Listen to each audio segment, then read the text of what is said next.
হজরত দাউদ আলাইহিসসালাম ছিলেন একজন ন্যায়পরায়ণ বাদশাহ। পৃথিবীর 2/3 অংশ তারই রাজত্বের অন্তর্ভুক্ত ছিল। আল্লাহ তাআলা হজরত দাউদ আলাইহিসসালামকে অনেক অলৌকিক ক্ষমতা, বিপুল ধন সম্পদ এবং সুমধুর কণ্ঠ দান করেছিলেন। একবার হজরত দাউদ আলাইহিসসালাম সমুদ্রের তীরে বসে আল্লাহর ইবাদাতে মগ্ন ছিলেন। যখন তিনি তার সুমধুর কণ্ঠ দিয়ে জাবুর কিতাব তেলাওয়াত করত, তখন সমুদ্রের মাছ এবং বনের জীবজন্তু, পাহাড় পর্বত এমনকি পাখিরাও সেই স্থানে এসে মনোমুগ্ধ হয়ে জাবুর কিতাব তেলাওয়াত শুনত। হজরত দাউদ আলাইহিসসালামের সুমধুর কণ্ঠের তেলাওয়াতের আওয়াজ 40 মাইল পর্যন্ত পৌঁছাত। সেই যুগে সমুদ্র তীরবর্তী স্থানে একদল বনি ইসরায়েলের লোক বসবাস করত। তাদের পেশা ছিল মাছ ধরা। তারা সমুদ্র থেকে প্রতিদিন মাছ ধরে জীবিকা নির্বাহ করত। একদিন হজরত দাউদ আলাইহিসসালাম তার ইবাদতখানায় বসেছিলেন। তখন আল্লাহ রব্বুল আলামিন এক গায়েবী আওয়াজের মাধ্যমে তাকে জানিয়ে দিলেন, হে দাউদ, তুমি তোমার উম্মতকে বলে দিও, তারা যেন শনিবার দিন ব্যবসা বাণিজ্য বন্ধ করে আল্লাহর ইবাদত করে এবং মাছ ধরা থেকে বিরত থাকে। কেননা ওই দিন তোমাদের জুমার দিন অর্থাৎ ইবাদতের দিন হিসেবে আমি ঘোষণা করেছি। অতঃপর দাউদ আলাইহিসসালাম আল্লাহ রব্বুল আলামিনের কাছ থেকে এই আদেশ পেয়ে বনি ইসরায়েলদের ডেকে বলল, হে বনি ইসরায়েলবাসী, তোমরা শনিবার দিন আল্লাহর ইবাদত করবে এবং সমস্ত ব্যবসা বাণিজ্য ও মাছ শিকার থেকে বিরত থাকবে। মহান আল্লাহ রব্বুল আলামিনকে ভয় করো এবং আল্লাহর কথা মেনে চলো, তাহলে তোমাদের কল্যাণ হবে। এই কথা বলে হজরত দাউদ আলাইহিসসালাম সেখান থেকে চলে গেল। দেশের অধিকাংশ মানুষ হজরত দাউদ আলাইহিসসালামের উপদেশ যথাযথভাবে পালন করত, শরীয়তের আইন মেনে চলত এবং দেশের আইনের প্রতি শ্রদ্ধা রাখত। কিন্তু সমুদ্রের তীরবর্তী স্থানের একদল বনি ইসরায়েলের লোক, তারা প্রথম দিকে শরীয়তের আইন মেনে চলত, কিন্তু পরবর্তীকালে বিভিন্ন চালাকি পন্থা অবলম্বন করল। শনিবার দিন আল্লাহর ইবাদত করার জন্য সবাই দলে দলে চলে গেল। কিন্তু বনি ইসরায়েলের কিছু সংখ্যক লোক ইবাদতখানায় না গিয়ে লুকিয়ে লুকিয়ে সমুদ্রের তীরে গিয়ে হাজির হল। তারা দেখল শনিবার দিন সমুদ্রের তীরে প্রচুর পরিমাণে মাছ এসে আপনা আপনি ডাঙায় উঠে পড়েছে। এটা দেখে তাদের মনে মাছ ধরার লালসা জেগে উঠল। তারা বলতে লাগল, সপ্তাহের আর কোনো দিনই এমন মাছ দেখা যায় না, তাই শনিবার দিন আমাদের মাছ ধরা উচিত, তাহলে সপ্তাহের আর কোনো দিন মাছ ধরার দরকার হবে না। তখন অপর একজন বলল, কিন্তু কিভাবে? তারপর ওই ব্যক্তিটি বলল, সমুদ্রের এই তীরে আমরা বড় বড় কিছু কূপ তৈরি করব এবং সেগুলোতে জাল পেতে রাখব। পরের দিন এসে ওই মাছগুলো ধরে নিয়ে যাব। এই কথা বলার পর তারা বাড়ির দিকে রওনা করল। অতঃপর এই পরিকল্পনা অনুসারে তারা কাজ শুরু করল। আল্লাহর আইন অমান্য করে তারা এভাবেই মাছ ধরতে লাগল। তারা দেখল আল্লাহর পক্ষ থেকে কোনো বিপদ আসেনি, তাই তাদের সাহস আরও বেড়ে গেল। এরপর অনেক দিন এভাবেই মাছ ধরে তারা প্রচুর ধন সম্পদের মালিক হয়ে গেল। অপরদিকে এই বংশের অনেক লোক ছিল, তারা শরীয়তের আইন মেনে চলত, মহান আল্লাহ রব্বুল আলামিনকে ভয় করে চলত। তাই তারা সকলেই একদিন ওই লোকগুলির নিকটে হাজির হল এবং বলল, প্রিয় ভাইয়েরা, আপনারা শনিবারে মাছ ধরা বন্ধ করুন, কেননা আল্লাহ তাআলা এই দিনটিকে ইবাদতের জন্য নির্বাচন করেছে। এই হুকুম অমান্য করলে আপনাদের বিপদ নেমে আসতে পারে। তখন ওই দলের একজন নেতা তাদেরকে ঠাট্টা বিদ্রূপ করে বলল, শরীয়তের সঙ্গে মাছ ধরার কি সম্পর্ক? এই ধরনের আদেশ কোনো নবীর জামানায় দেখা যায়নি। এই কথায় কোনো যুক্তি নেই, অতএব এই হুকুম আমরা মানতে পারব না। শনিবার দিন আমরা প্রকাশ্যে মাছ ধরব। তবে দাউদ আলাইহিসসালাম যদি এর কোনো কল্যাণকর দিক দেখাতে পারে তবে এটা মেনে নেব। অতএব তোমরা যাও, এই বিষয়ে জিজ্ঞেস করে এসো। অতঃপর কয়েকজন লোক হজরত দাউদ আলাইহিসসালামের নিকটে গিয়ে হাজির হল এবং দাউদ আলাইহিসসালামের সাথে তর্ক বিতর্ক করে বসল। তখন দাউদ আলাইহিসসালাম বলল, আল্লাহ তাআলা তোমাদের লোভ লালসা থেকে দূরে থাকার জন্য মাছ ধরা নিষেধ করেছেন। অতএব শনিবার দিন মাছ ধরা থেকে দূরে থাকা তোমাদের জন্য কল্যাণকর বলে আমি মনে করি। অতঃপর বনি ইসরায়েলের লোকেরা হজরত দাউদ আলাইহিসসালামের কথা শোনার পর তাদের নেতার কাছে এসে ওই সমস্ত কথা খুলে বলল। তখন তাদের নেতা বলল, দাউদ নবীর এই কথা মেনে চলা আমাদের পক্ষে সম্ভব না। অতএব আগামী দিন শনিবার তোমরা মাছ ধরার কাজ চালিয়ে যাবে। তোমরা ভয় পেও না, কিছু হবে না। এর আগেও মাছ শিকার করে আমরা অনেক ধন সম্পদের মালিক হয়েছি। অতএব আমার কথা শুনে চললে তোমাদের সবারই ভবিষ্যতে লাভ হবে। এই কথা শোনা মাত্রই সেখানে থাকা সমস্ত বনি ইসরায়েল আনন্দে আত্মহারা হয়ে পড়ল। অতঃপর পরের দিন শনিবার মৎস্যজীবীদের মধ্যে থেকে মাত্র কয়েকজন আল্লাহর ইবাদত করার জন্য দাউদ আলাইহিসসালামের নিকটে হাজির হল এবং বেশিরভাগ মৎস্যজীবী দাউদ আলাইহিস সালামের কথা অমান্য করে ভোরবেলায় সমুদ্রে মাছ ধরতে চলে গেল। সারাদিন আনন্দ করে মাছ ধরল এবং সেগুলো বিক্রি করে অনেক টাকা উপার্জন করল।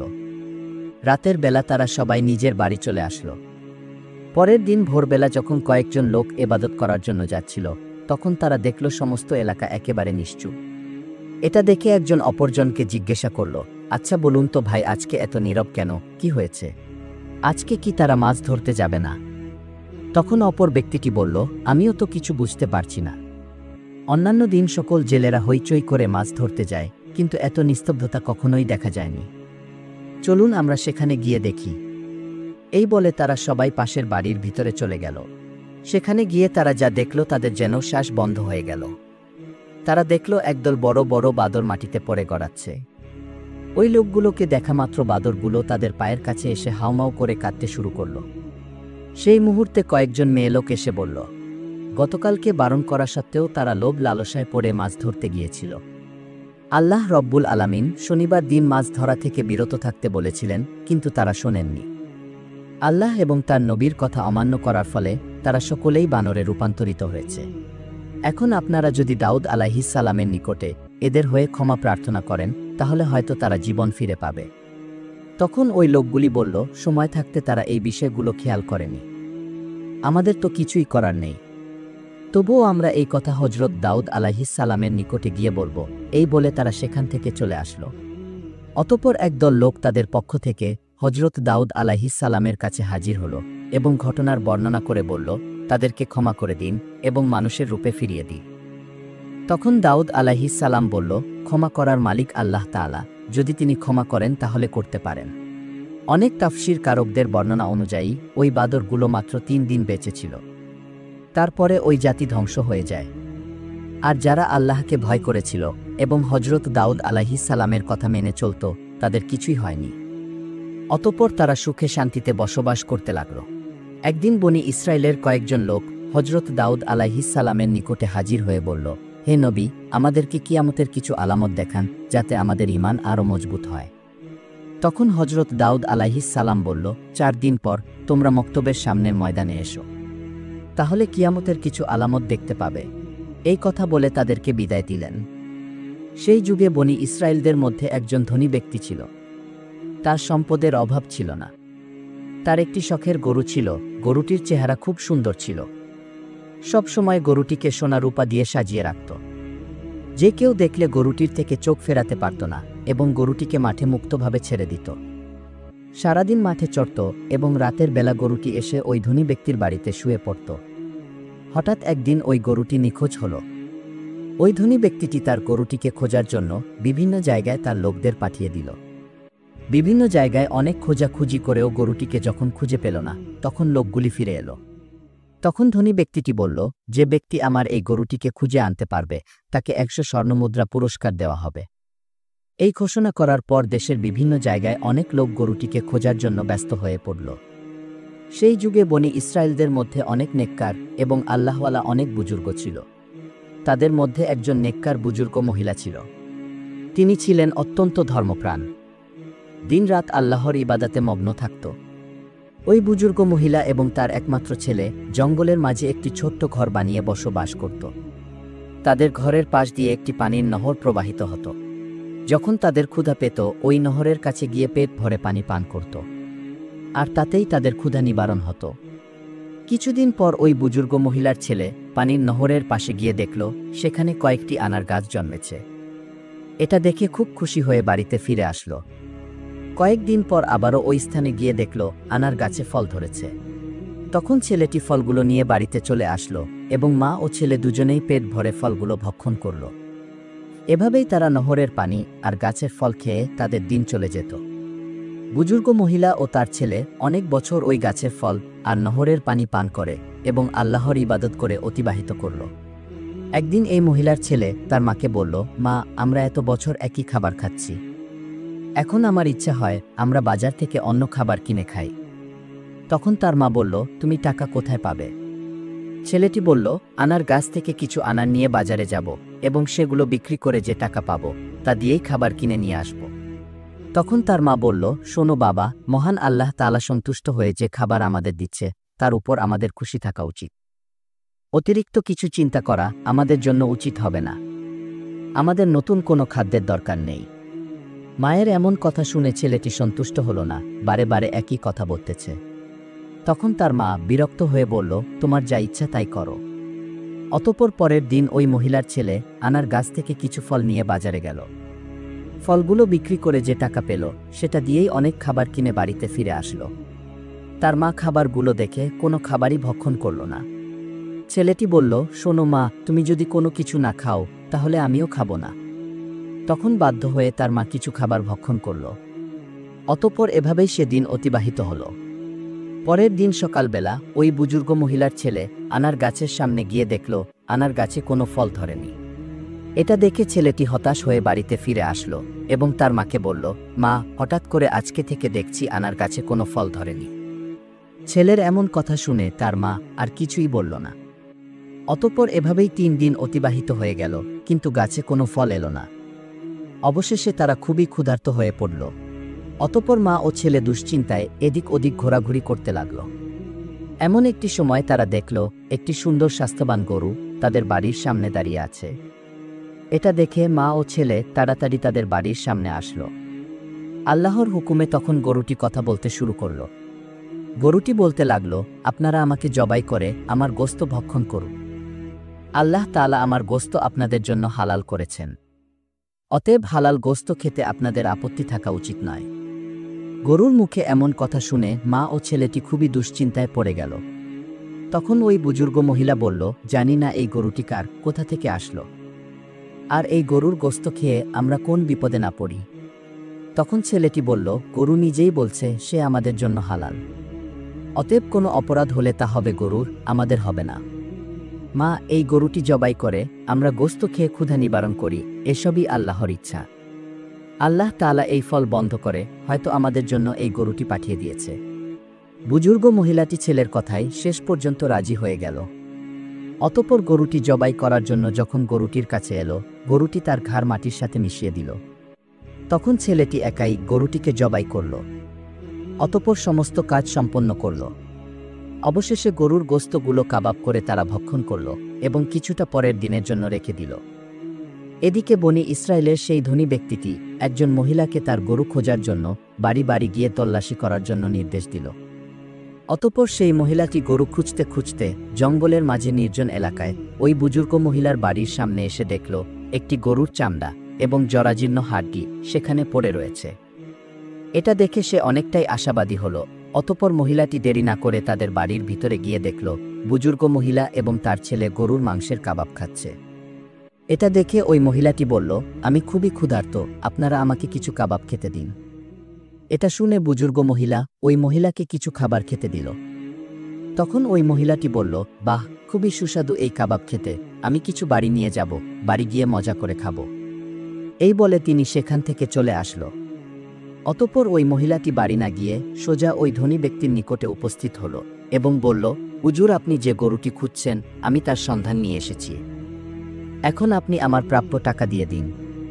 তখন ধনী ব্যক্তিটি তার প্রাপ্য টাকা দিয়ে বলল, কোথায় আমার সেই শখের গরু? তখন মহিলাটি বলল, আপনার গরু জীবিত নেই, তবে যারা নিয়েছে তাদের সন্ধান দিতে পারি। ধনী ব্যক্তি বলল, তুমি বলো কারা সেই লোক? তখন মহিলাটি বলল, এই জঙ্গলের নির্জন এলাকায় একজন বৃদ্ধা এবং তার ছেলে একটি ছোট্ট ঘর বানিয়ে থাকে এবং সেখানে ইবাদতের নামে মিথ্যা মিথ্যা ভান করে চুরি ডাকাতি করে। আপনার গরুটিকে তারা জবেহ করে কাবাব করে খেয়ে ফেলেছে। গরুর চামড়া এবং হাড় এখনও বাইরে পড়ে আছে, এই দেখুন তার প্রমাণ। আপনি এখনই আপনার লোক পাঠিয়ে তাদেরকে বন্দী করুন। অতঃপর ধনী ব্যক্তিটি দেরি না করে হযরত দাউদ আলাইহিস সালামের নিকটে হাজির হল এবং সম্পূর্ণ ঘটনা খুলে বলল। তখন হযরত দাউদ আলাইহিস সালাম তার লোকদের হুকুম করল, তোমরা যাও ওই বৃদ্ধা এবং তার ছেলেকে এখানে ধরে নিয়ে আসো। কিছুক্ষণ পর হযরত দাউদ আলাইহিস সালাম যখন ইবাদতখানায় ছিলেন, তখন হঠাৎ হযরত জিবরাইল আলাইহিস সালাম আগমন করলেন এবং বললেন, হে আল্লাহর খলিফা হযরত দাউদ আলাইহিস সালাম, আপনার নিকটে বনি ইসরায়েলের ধনী ব্যক্তি যে অভিযোগ করেছে সেটা বিশাল এক রহস্য। এই ধনী ব্যক্তি একসময় ওই বৃদ্ধার স্বামীর চাকর ছিল। বৃদ্ধার স্বামী একসময় বিশাল বড় ব্যবসায়ী ছিল। একদিন ওই বৃদ্ধার স্বামী এই ধনী ব্যক্তিকে নিয়ে ব্যবসার উদ্দেশ্যে সিরিয়া সফর করেন। অনেক পথ অতিক্রম করার পর তারা ক্লান্ত হয়ে পড়েছিল, তাই একটি নির্জন জায়গায় বিশ্রাম করছিল। তখন তার মাথায় খারাপ চিন্তা আসে এবং ওই বৃদ্ধার স্বামীকে ঘুমান্ত অবস্থায় হত্যা করে, আর সমস্ত ছাগলসহ আরও মালামালগুলো নিয়ে মিশরে চলে যায়। সেখানে সমস্ত কিছু বিক্রি করে শুধুমাত্র এই গরুটি ছাড়া, যার ফলে বিশাল অর্থের মালিক হয়ে যায়। দেশে ফিরে খুব অল্প সময়ে মিথ্যা প্রচার করে সমাজের একটি ধনী ব্যক্তিতে পরিণত হয়। এখন যে গরুটি বৃদ্ধা এবং তার ছেলে জবাই করে খেয়ে ফেলেছে সেটি ওই বৃদ্ধার স্বামীর গরু ছিল। আর এখন ওই ধনী ব্যক্তির যে বিপুল ধনসম্পদ আছে সেগুলো ওই বৃদ্ধার স্বামীর অর্জন করা হালাল সম্পদ। অতএব এই ঘটনাকে সম্মুখে রেখে আপনি ন্যায় বিচার করবেন। এই কথা বলে হজরত জিব্রাইল আলাইহিসসালাম সেখান থেকে বিদায় নিলেন। কিছুক্ষণ পর হজরত দাউদ আলাইহিসসালামের লোকজন ওই বৃদ্ধা এবং তার ছেলেকে তার দরবারে নিয়ে হাজির হল। তখন হজরত দাউদ আলাইহিসসালাম বললেন, সবাইকে বলে দাও, এই ঘটনার উপযুক্ত বিচার আগামী দিন ময়দানে করব এবং সবাইকে কিয়ামতের আলামত দেখাব। এই কথা শুনে সবাই বিদায় নিল। পরের দিন সবাই একে একে ময়দানে জমায়েত হতে শুরু করল। নির্ধারিত সময় মতো হজরত দাউদ আলাইহিসসালাম প্রথমে তার সুমধুর কণ্ঠে জাবুর কিতাব তেলাওয়াত করলেন। সমস্ত মানুষ তার সুমধুর কণ্ঠে জাবুর কিতাব তেলাওয়াত মনোমুগ্ধ হয়ে শুনল। অবশেষে হজরত দাউদ আলাইহিসসালাম ওই ধনী ব্যক্তি এবং বৃদ্ধা ও তার ছেলেকে সবার সম্মুখে হাজির করল। হজরত দাউদ আলাইহিসসালাম ধনী ব্যক্তিকে বললেন, বৃদ্ধা এই মা ক্ষুধার তাড়নায় আপনার গরু জবাই করে খেয়ে ফেলেছে। এদের অভাব দূরীকরণে আমার তৎপরতা থাকা উচিত ছিল, কিন্তু সঠিক সময়ে আমি এই কাজ করতে ব্যর্থ হয়েছি, যার ফলে এরা আপনার গরুটিকে জবাই করতে বাধ্য হয়েছে। অতএব আপনি এদেরকে ক্ষমা করে দিন। তখন ধনী ব্যক্তি বলল, না, আমি ক্ষমা করব না। কাউকে না জানিয়ে আমার শখের গরু চুরি করে খেয়ে ফেলেছে, আপনি এর ন্যায় বিচার করুন।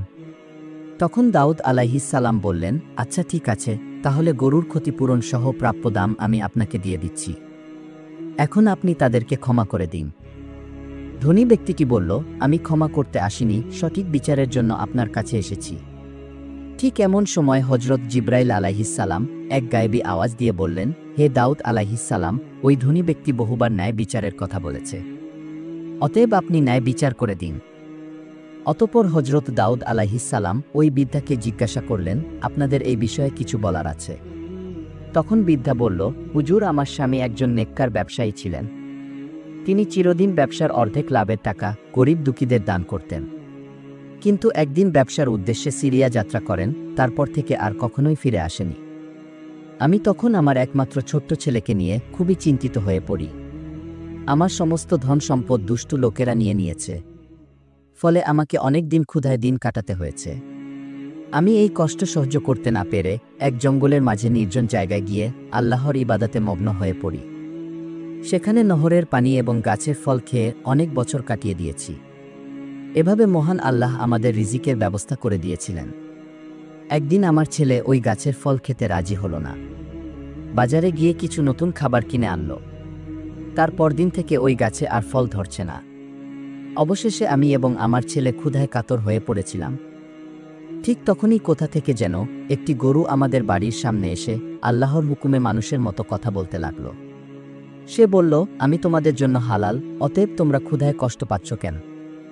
আমাকে জবাই করে আমার মাংস খেয়ে ক্ষুধা নিবারণ করো। এই কথা শুনে আমরা গরুটি জবাই করে তার মাংস কাবাব করে খেয়ে ফেলেছি। এখন আপনি যে বিচার করবেন তা আমরা মাথা পেতে নেব।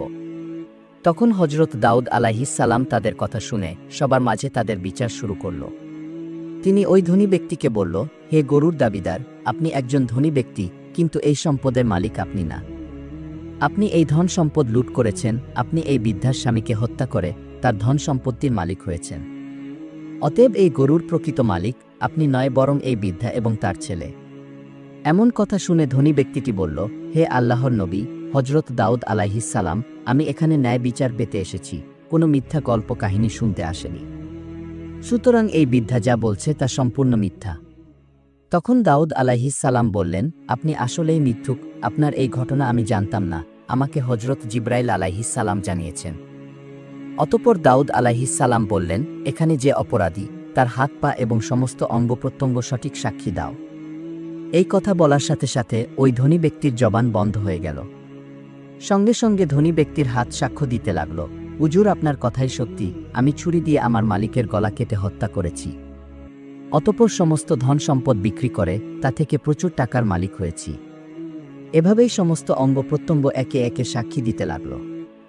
তখন হজরত দাউদ আলাইহিস সালাম বললেন, এই ধনী ব্যক্তির ধন সম্পদ এবং সবকিছুই এই বৃদ্ধা এবং তার ছেলেকে দিয়ে দাও এবং ওই ধনী ব্যক্তিকে কতল করে ফেলো। সাথে সাথে এই ঘোষণা কার্যকর করা হলো। অতঃপর বৃদ্ধা এবং তার ছেলে ময়দানে সিজদায় অবনত হয়ে পড়ল। তখন সমগ্র বনি ইসরায়েলের মানুষ এটা দেখে হতবাক হয়ে গেল। এরপর দাউদ আলাইহিস সালাম বললেন, আজকের দিনের এই ঘটনা তোমাদের জন্য কিয়ামতের নিদর্শন। পৃথিবীতে যে যাই করুক না কেন, কিয়ামতের দিনে তোমাদের প্রত্যেকের অঙ্গ প্রত্যঙ্গ হবে আসল সাক্ষী। অতএব কিয়ামতের কঠিনতম দিনে উদ্ধারের জন্য শরিয়াত পালনে অঙ্গীকারবদ্ধ হও এবং এটাই হবে তোমাদের জন্য উত্তম। এই ঘটনা থেকে আমরা এই শিক্ষা নিতে পারি, মহান আল্লাহ রব্বুল আলামিন পবিত্র কোরআনে যে সব কাজগুলো বর্জন করতে বলেছেন সেগুলো বর্জন করব এবং সঠিক পথে চলব। আল্লাহ তাআলা যেন আমাদেরকে প্রিয় নবীর দেখানো পথে এবং পবিত্র কোরআনের নির্দেশ অনুসারে চলার তৌফিক দান করে।